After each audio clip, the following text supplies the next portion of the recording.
Hello, everyone, and welcome to another episode of Love and Lattes. I'm Victoria, the self-love scientist, and today we are here with Kat. Kat, I didn't even ask how to pronounce your last name. Oh Oh, my, Devereaux, like Blanche Devereaux. Devereaux. I picked Spicy. it myself. All right, we're here with the amazing, the sassy, queer, witchy, neurodivergent Jewish Jersey mama, bear therapist with the flair for tarot, romantasy novels, and cozy sim games. As the proud owner of Phases Therapy Inc. in Richmond and Fredericksburg, Virginia, Kat brings an empowering and compassionate touch to her work, all while weaving in a bit of her humor.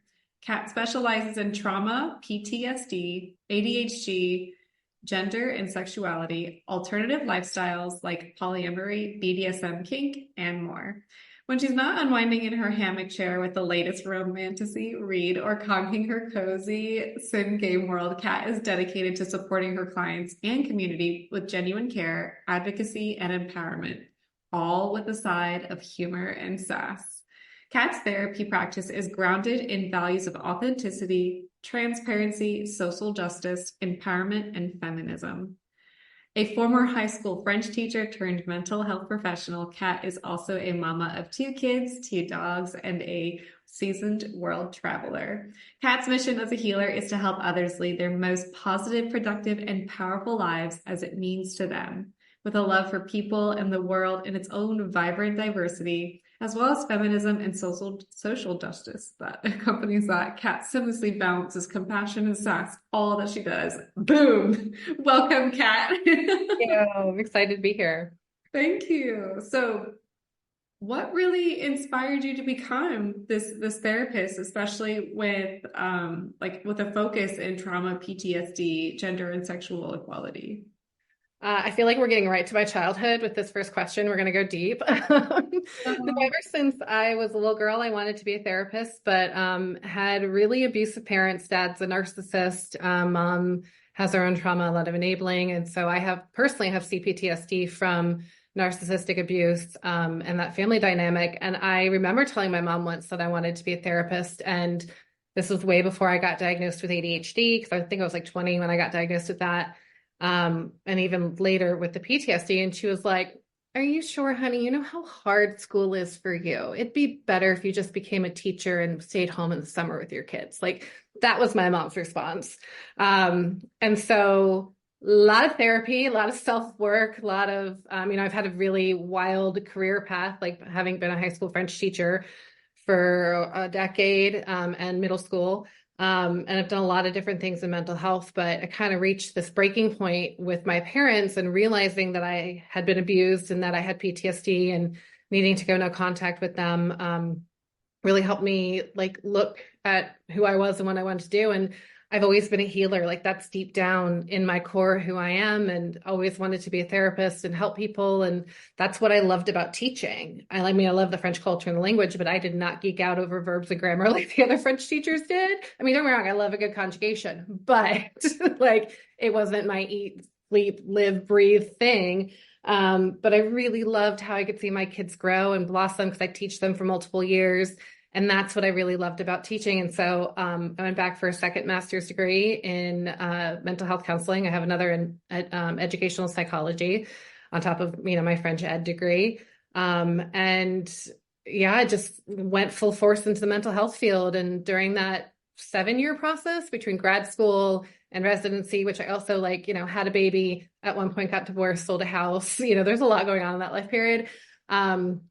But I tried a lot of different things because I didn't want to be pigeonholed like I was as a French teacher. That was all I could do. So I've done group work, I've done community, case management, intensive in-home, one-on-one, addictions therapy, family. I mean, you name it. If I was qualified to do it, I've done it. I can't do psych evals or prescribe medication. That is above my pay grade.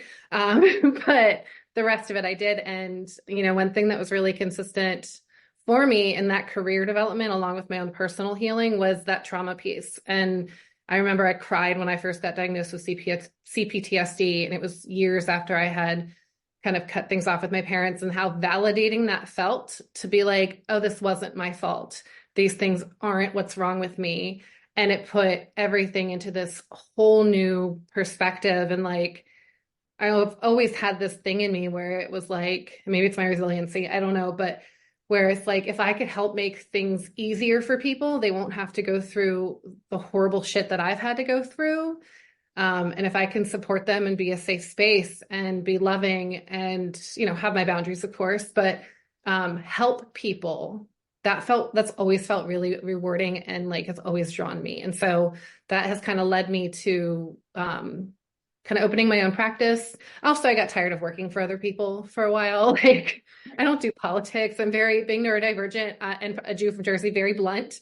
And I don't do politics, and I don't like reading between the lines. So that sometimes made the work office a little challenging.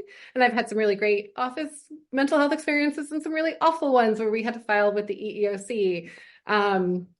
Yeah, so I just was like, you know, in this period of my life, was getting divorced, selling my house, and was just like, you know, I'm gonna make something for me. And originally it started off as just me and kind of having my own thing. I was definitely in this cocoon period. And then I want to say within a year and a half, I had a friend who needed a supervisor and I could supervise. And then I started hiring people, and here we are another year and a half, almost 2 years later, and we're up to 14 or 15 clinicians in our practice throughout Virginia, which is wild. It's crazy to me, and they're all incredible human beings that all align with our values and do it in their way, which is really, really fucking rad. And I love that they have the space to bring that authenticity. So yeah, long story short, trauma is the answer.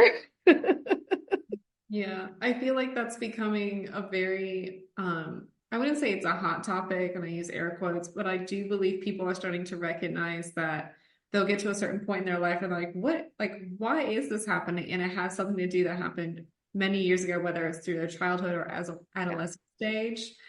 And is that when it comes to addressing trauma with your clients, and if you're open to sharing, like, what is something that you're seeing like a common thread? Is it something that's happening for them at a young age? Is it just, you know, I guess, you know, maybe even the politics that are starting to fill in and like create this barrier where people can't seem to break through because of like that fear? Yeah, that's a great question. So I want to say that everybody has trauma.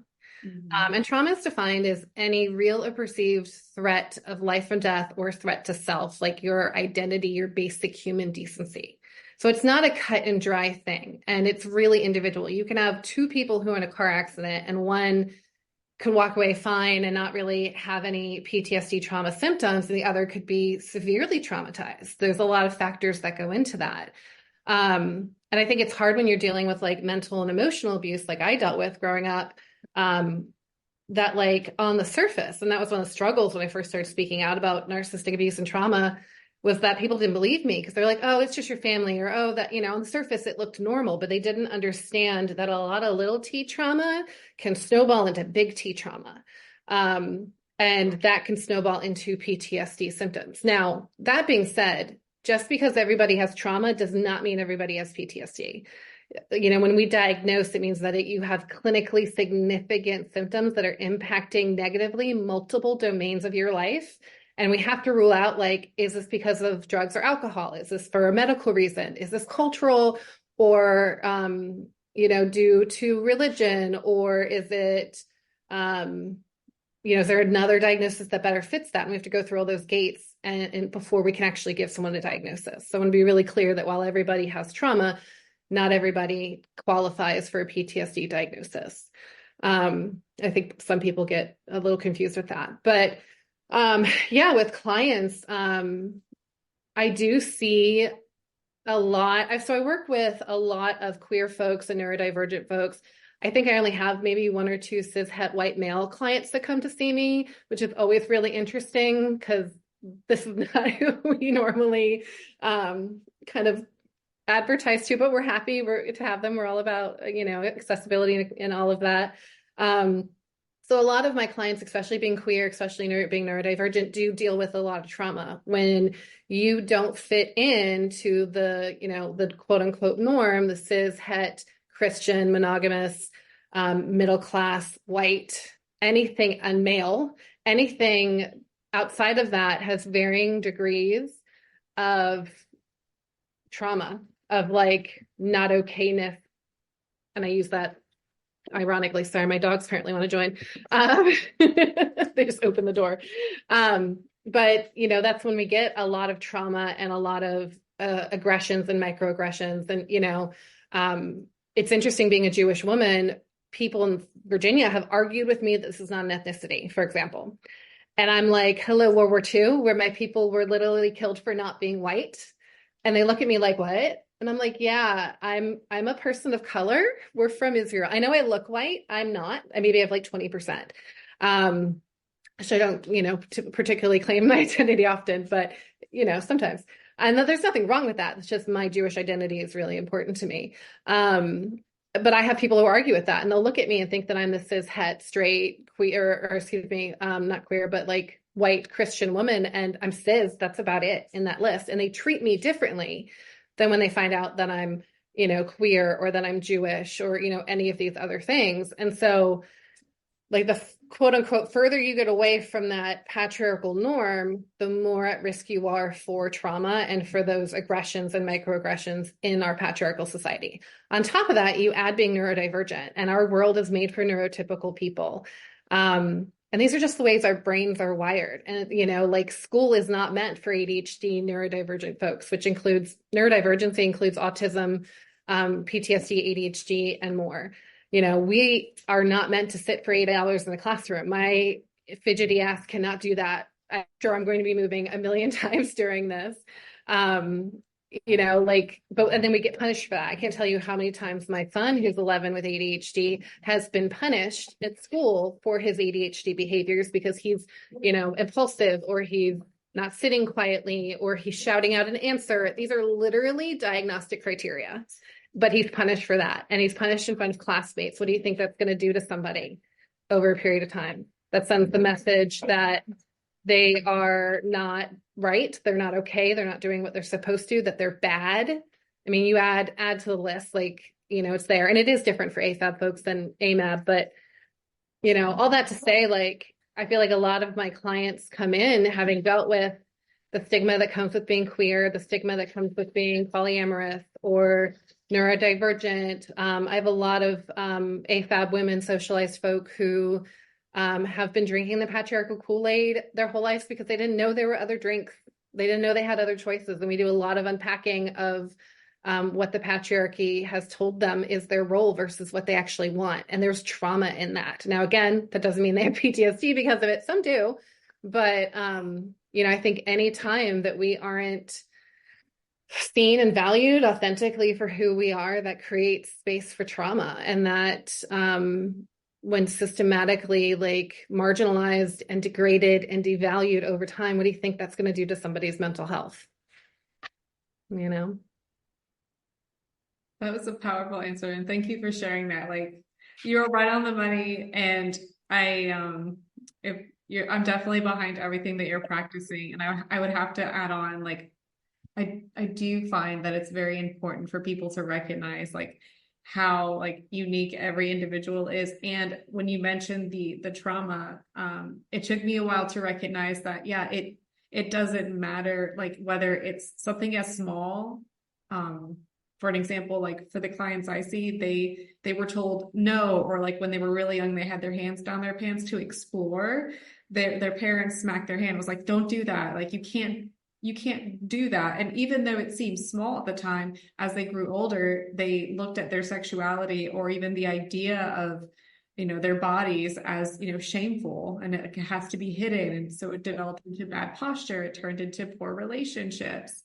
And just that simple no is just as impactful as someone experiencing any kind of, I would say even something as greater as assault. And I do think it's important for people to find folks such as yourself to address these and get to like the nit and gritty roots of it, which are like, these are these barriers happening in our minds that are not allowing us to fully express, fully live, and fully enjoy our lives. Yeah. It's amazing. I completely agree with you. And there are ways, like when you talk about your clients, you know, as a mom, like my kids are 8 and 11, I think about, we redirect, you know, if those behaviors would start, we would say, hey, We don't do that in the living room. It's totally okay to explore your body, but that's a private place, and you do that in your room or your bathroom with the door closed. We don't do that around other people, and we don't create that shame. And I mean, my 8-year-old understands sexuality. Both of them understand that gender is a social construct and a spectrum. And so is sexuality, and they understand consent because we talk about these things and normalize them from a young age. And that's so important to like sexual development. I don't ever want them to feel shamed. I want them to be safe and healthy, and I want them to be empowered over their body and their choices and their boundaries. With someone who's experiencing like even like how do you know that this is happening, not saying to you or for you, but like let's like put ourselves in your client shoes for a moment. How do they recognize like I might need to see someone, or how can I speak to someone? Oh, that's a great question. I think for some of them, it's a right away, like, I'm not okay. And it's like, if I have the flu or I broke my leg, I need to go to the doctor. Like it's 1 + 1 = 2 for some.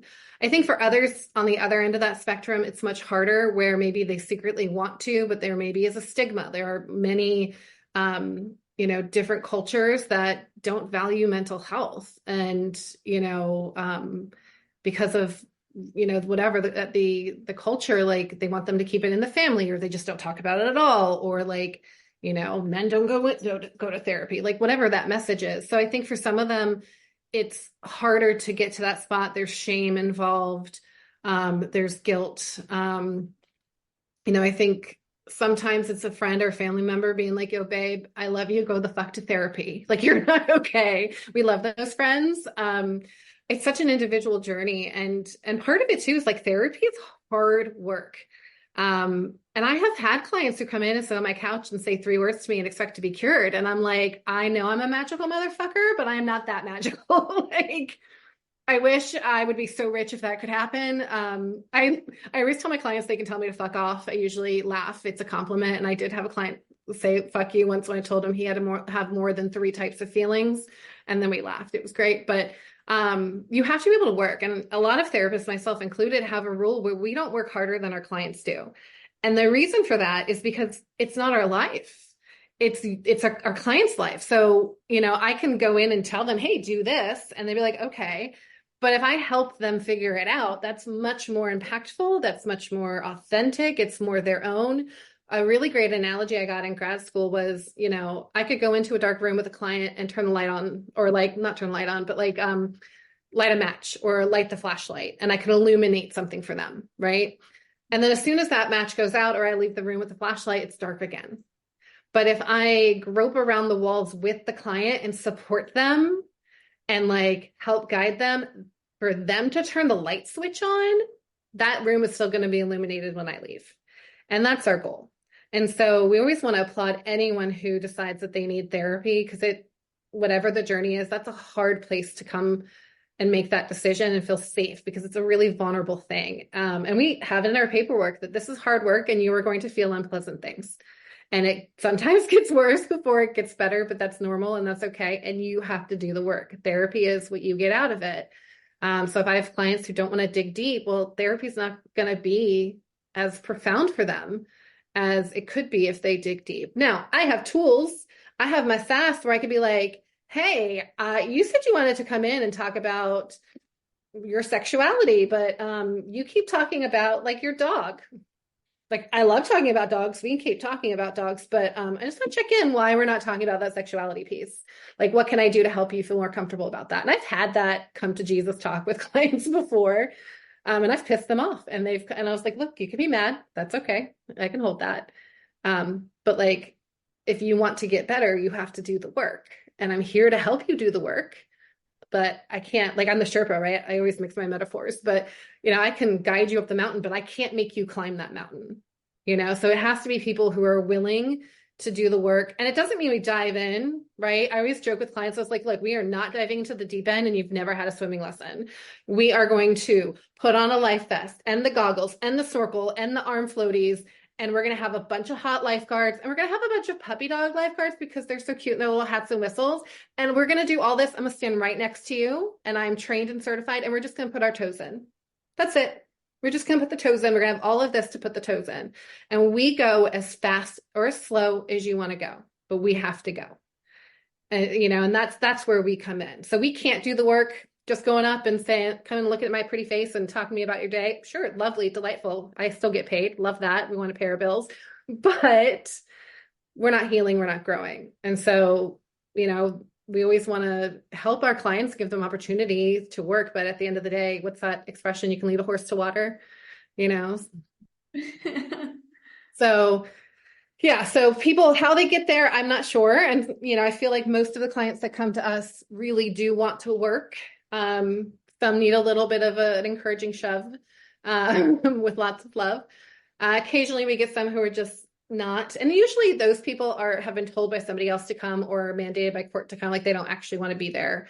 And we can't make somebody do therapy that doesn't want to do therapy. They're not going to get the results. So the kind of the takeaway is like, be ready to work, even if it's slow, be ready to work and be ready to build that relationship with your therapist so you feel safe to work.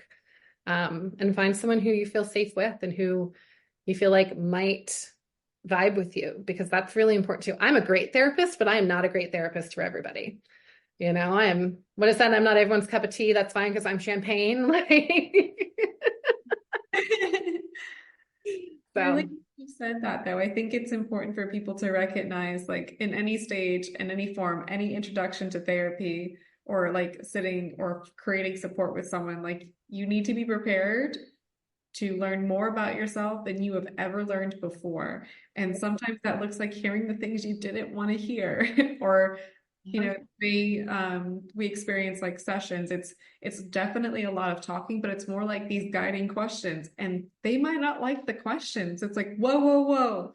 When did you get this idea about like my dad or my mom? And I was like, well, this is what it's apparently looking like. So I'm going to bring us over here, to address this, situation. And I know it can be very uncomfortable, but that's what we're here for. We're here to we're here to dissolve the stigma. We're here to help them dissolve these walls, these barriers, and recognize, like what you said in the beginning, it's not your fault.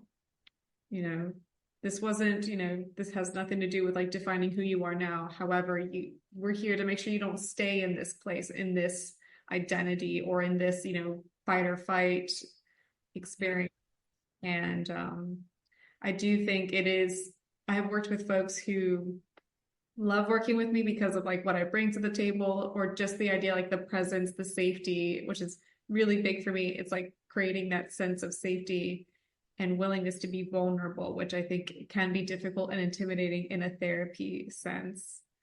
Yeah. So I love that you're doing that. Thank you. And what you said about like when you call clients like, hey, this reminds me of your dad and this going on here. They're like, whoa.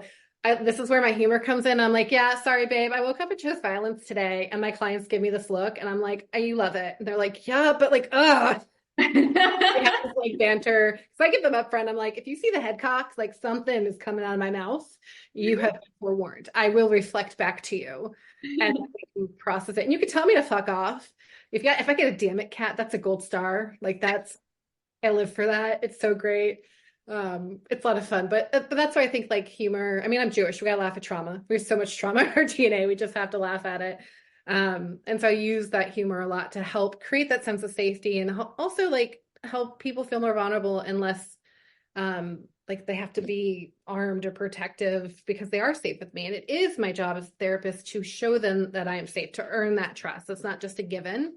It is my job to earn that and show that and model what healthy relationships and humaning looks like to the best of my ability. And so sometimes using that humor can be a really great disarming and bonding tool. And also it's just fun to choose violence. When you say it, I just think of like, I don't know why I think of a cat and it's like, I choose violence. Oh.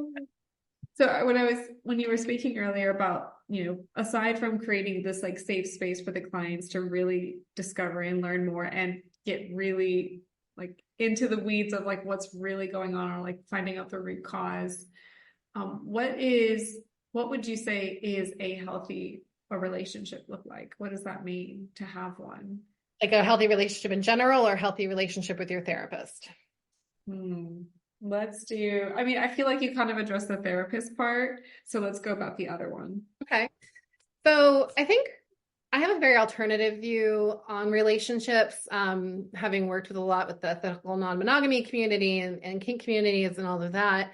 And a relationship is whatever is consensually agreed upon between those involved. And it is important to address like any power dynamic, any like ethical concerns. Like my partner and I have an 11-year age difference. I'm 11 years older. I make a lot more money than he does. I mean, he's a stay-at-home mom now, so he doesn't make any money. But when we met, still, I made a lot. But on the other hand, like he has this really wonderful family who's so supportive and this great safety net. I don't have that. And these are things that could easily be a power differential. So we had to address like, how can we both come as whole human beings into this relationship together and have this equity? And so there were a lot of conversations around that. But like, I think a healthy relationship addresses those things. It also like, that's the key part too. And one of the things I really had to learn in my own journey was like, especially if you are AFAB or women socialized in this patriarchal world or have relationship trauma, hello, I'm like poster child here. It's really easy to lose ourselves. We're taught as women, and I'm using that as an encompassing term for anyone who identifies as that, to lower our standards for mediocre men to have access to us, to be caretakers, to accommodate, to put ourselves back on the back burner, to always take care of other people. And we're miserable. So many women are miserable because of that. Like we're not nourished and we lose ourselves and we only seem to know our identity through being a mother or a wife or a girlfriend or, whatever. And so I think one of the things about a really healthy relationship is when you are a whole ass human being dating another whole ass human being and you don't lose yourself. It isn't about becoming one. That's actually really unhealthy. That's where codependency and enmeshment happen. You want to stay fully yourself. Your best relationship, your first primary lifelong relationship is with yourself. And you want to make sure that you take time to cultivate that. And so a healthy relationship is where you still have space for that. And your partner has space for their own relationship with themselves. And then you come together as a team. I love that, my partner and I do this, and I'm not saying by any means that we have like the most perfect relationship ever, but it is the healthiest relationship I've been in. So I do draw examples a lot from it. But like we both have our own interests, and then we have interests that we do together, and we're a team. And one of the things he once said to me was, he talked about, he's such a history word nerd, which I find deeply hot. And he talked about the Latin word to compete, competare, I think. And how really what it means is to strive together and to work together to make each other better. It's not to like work against each other. It's to work with each other. And so I think a healthy relationship is you have these two whole ass human beings who are working together as a team, who are striving together as a team to take on whatever their world is, whether that's house or finances or kids or cats or dogs or squirrels, I don't know, whatever's in your life, but you are a team, but you're still your own individual person. And so like having space to be together as a team, to do things together, and having space to be yourself and them to be themselves and to not lose that is really important. And I think that takes constant check-ins. There's a tool I love called a radar meeting. You search multi-amory, it's another podcast, radar meeting, RADAR. They have a bunch of tools out, and it's a podcast for alternative relationships. Fantastic relationship stuff, regardless if you're monogamous or not. Like it's just good. But that's a check-in that you have. And I forget what it stands for, but I know the last one's reconnect. But you have, you go over the business of your relationship, and you have these scheduled check-ins, whether it's once a month or 6 months or once a year, and you go, okay, hey, what do we like? Here's what I like that you're doing, that I'm getting from this relationship. What do you like? Okay. What do I need more of? Here's what I need more of. Here's what you need more of. What do I don't like that we need to address? Like you go through the business of life, and then you reconnect, there's this whole process. But I think like being able to have really authentic conversations and being able to actually hear your partner, because I think that's where that emotional literacy piece comes in, and that emotional IQ. You need to be able to like be able to fully show up authentically as yourself and your raw self, which is earned. We don't automatically start there. People have to earn this vulnerability and this access to us. It is a privilege to earn. We adjust accordingly based on how people behave and treat us. But once that is earned and, that's built, then like having a safe space to show up. There have been times with my partner where I'm mad at him or I'm having a PTSD flashback or something is coming up. And I've had past relationships where they would take that personally and kind of turn it around and be really abusive to me. Whereas he's able to go like kind of remove his ego out of it. And if there's stuff that comes up about him or about things he's doing, he gives me space to process through my emotions and say what I need to say, even if it hurts his feelings. Not that I'm being mean. It's just, I'm saying it with love, but like sometimes we got to say things that hurt people's feelings that we love, right? There's a difference between hurt and harm.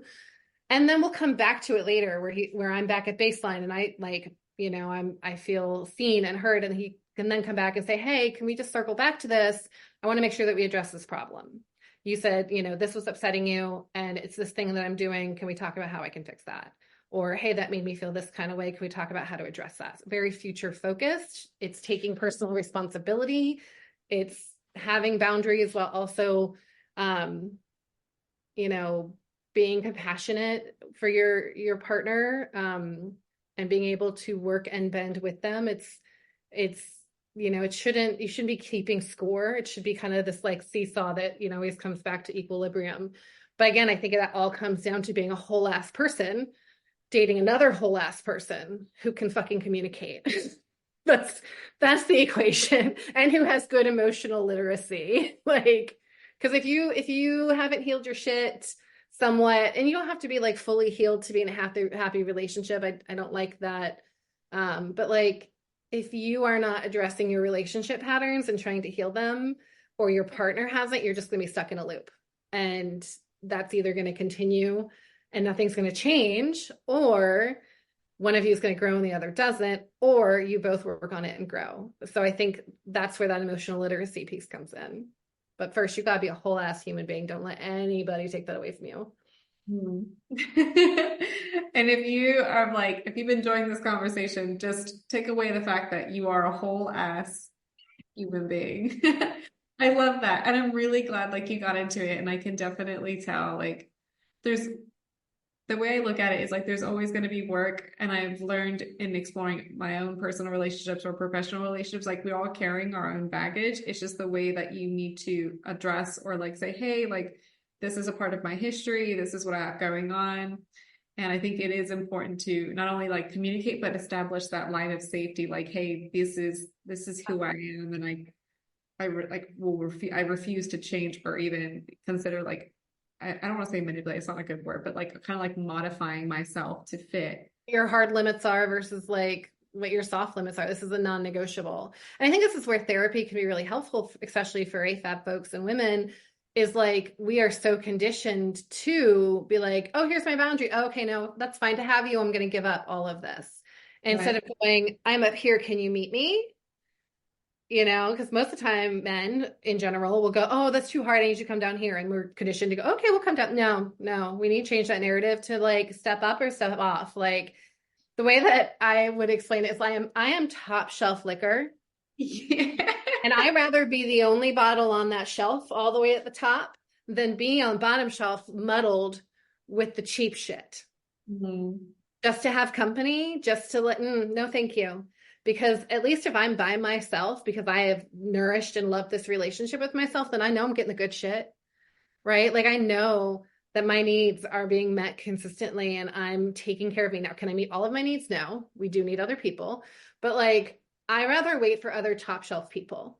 And so that means that my other top shelf people, or maybe I can count on one hand, but you know what? They're all top shelf people. I'd rather have 5 top shelf people, whether they're friends or partners or whoever, than 20 or 30 or 40 bottom shelf people that just make me feel icky. And that's no shade to them. Everyone has their own journey.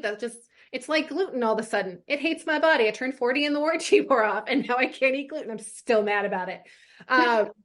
Gluten is great. Dairy is great, right? These are delicious things, not in my body. They make both of those things make me so sick. But that doesn't mean that I'm wrong or that they're wrong. It just means we don't go together. Just like that top shelf and that bottom shelf. It does not mean that they are wrong or terrible. It just means that's not my shelf. And I'd rather wait for other people who are top shelf like me. And so I think therapy is a really great place, especially for people who struggle with this, especially for women and women socialized folk who get this message from the patriarchy. to really get empowered and be like, no, oh my gosh, I'd rather be alone.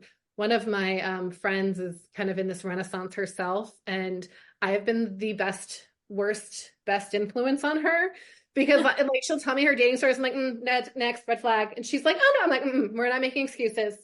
Like, red flag. And then she'll let it play out. She's like, you were right. And I was like, I know. And so now she's gotten like so picky with who she's dating.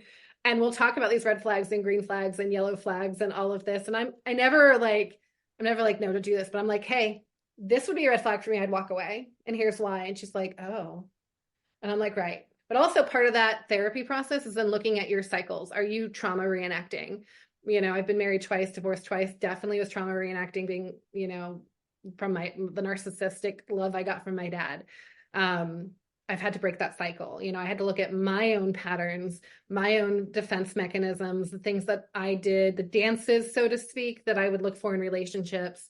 And therapy really helped me identify that, because, you know, my whole life relationship wise has been a roller coaster. And so my body knows what that feels like going up, with that cresting that hill and that whoosh that comes down and then the crash and then back up. Those endorphins, the adrenaline, like all of those like hormones, my body is addicted to that.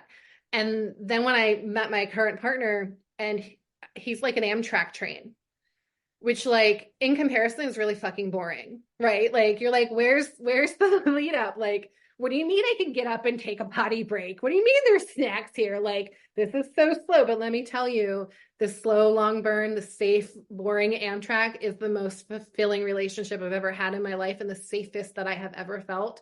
And that's not to say we don't have fun. I have not laughed as hard in the last 3 years with him that I have, I think, ever in my life. Like, he's a chaos goblin and we love this. And it's wonderful, but my body didn't know what to do with that. And I remember like, I was at my doctor's a couple of years ago, and she was just, I think I was dealing with some like situational depression, and she was just checking in. She's like, how's your relationship? I was like, oh, it's boring. She's like, what? I was like, oh, no. And I gave her that analogy. She's like, I love this for you. And I was like, right, it's weird. My body doesn't know what to do with it. Right. It's like when you play out in the snow and your fingers get cold and you're like, oh, I have to go inside before I get frostbite. And that process from going from the outside to the inside where it's warm and you know that's healthy, it fucking hurts, doesn't it? Like that feeling going from outside to inside, it hurts, but you know it's good for you. And that's kind of what it's like to rewire your brain from like trauma bonded relationships and that roller coaster to going on the Amtrak. It feels weird. Your body doesn't know what to do because it's used to certain chemicals, and therapy is really good to help rewire that. So here's my like piece of advice. If you know something is good for you and it feels weird, that's a good sign. Now, if you don't know if it's good for you, or you definitely know it's not and it feels weird, listen to your gut, that's something else. Like that's a wholly different thing. But if you do know it's good for you and it feels weird, that's a really good sign. I appreciate that. That was a wonderful way to like bring this into a close, Kat. I completely like, I admire you so much, like personally and professionally. And I love the work that you're doing. I love that you're definitely like, I'm going to say tasteful, your tasteful spin when it comes to therapy and approaching these things that are not easy. They're really like, it's hard. And at the same time, I love that you get to provide this space. So thank you so much for being here today. Thanks for having us. I'm really proud of what me and my staff have created in our practice. We say we're weirdos for weirdos. We're black sheep feminist therapists who specialize in the non-traditional client. So, you know, there's so many cis het white Christian monogamous therapists out there, which is great. People need that. But like us weirdos need other weirdos too. And so we have therapists who understand polyamory and kink and who understand gender and sexuality and who are outside the patriarchal norm. We talk about, you know, social justice and capitalism and patriarchy all the time. Actually, one of the best compliments I ever got was one of my cis het white male clients said, it's not a session with me without at least one feminist rant. And I just was like so honored. And then I love when they tell me that I'm in their head. I had another one this week. One of my other cis het white male clients was like, yeah, the cat in my head was just saying blah, blah, blah, blah, blah. I was like, that's literally what I just said to you. And he's like, yeah, I was really validating that. Like, I knew you were going to say this. I was like, it's like the best compliment, just changing the world one white male at a time. And empowering all the women and queer folk and gender queer folk to just rise up. That's my like goal, my dream. But we wanted to create the safe space. And I think that's why we've been so wildly popular and why we've been able to open a second location and serve all of Virginia. It's just there are people who feel weird, who society has made us to feel like we're not okay because we're not that patriarchal norm. And we are loud and proud about that and want to support our fellow weirdos with a non-traditional approach to therapy. We're still ethical, we're still therapeutic. We're just like loud and proud about it. And I'm really excited for the work that we're doing. Amazing. Thank you so much for sharing your expertise and everything else today. Thank you so much. And I love what you're doing too. I share your stuff with my clients all the time, and hopefully some have come their way. It took come your way, but I think it's really cool that we're both aligned with this woman empowerment kind of revolution. And I think we're seeing it more in like our media and our music and in society. And I'm so excited to see what we burn down and build from the ashes. Yes, we're rising from the ashes,